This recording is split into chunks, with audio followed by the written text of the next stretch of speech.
श्रीगुरुभ्यो नमः। ॐ नमो भगवते वासुदेवाय। ॐ श्रीकृष्णाय परब्रह्मणे नमः। अथ सप्ततितमं दशकं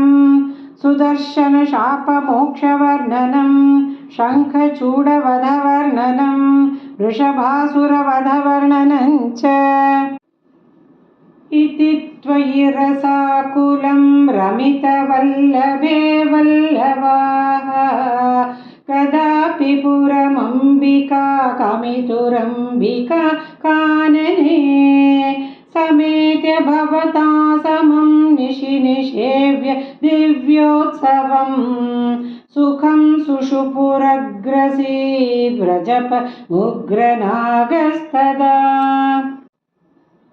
समुन्मुखमथोल्मुखैरभिहतेऽपि तस्मिन् बलात् अमुञ्चति भवत्पदे न्यपति पाहि पाहीति तैः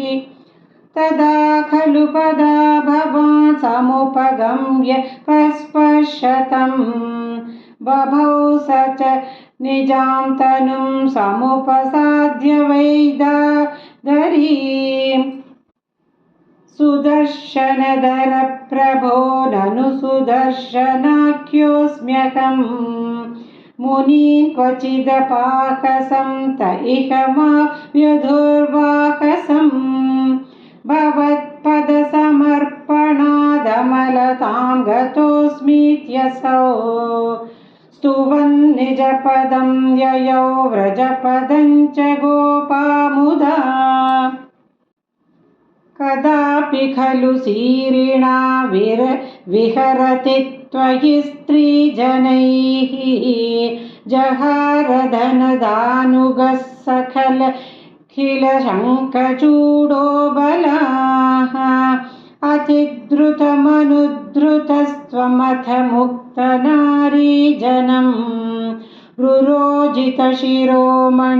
हलभृते च तस्या ददाः दिनेषु च सुहृज्जनैः सह वनेषु लीलापरं मनोभवमनोहरं रसितवेणुनादामृतं भवन्तममरीदृशाममृतपारणदायिनं विचिन्त्य किमु नालपन् विरहतापिता गोपिकाः भोजराजभृतकस्त्वत कश्चित् कष्टदुष्टपथदुष्टिररिष्टः निष्ठुराकृतिरपष्टुनिनादः तिष्ठते स्म भवते वृषरूपी शाक्वरोऽथ जगती धृतिहारी मूर्तिमेष बृहतीं प्रददानः पङ्क्तिमाशु परिगूर्य पशूनां छन्दसां निधिमवाप भवन्तम्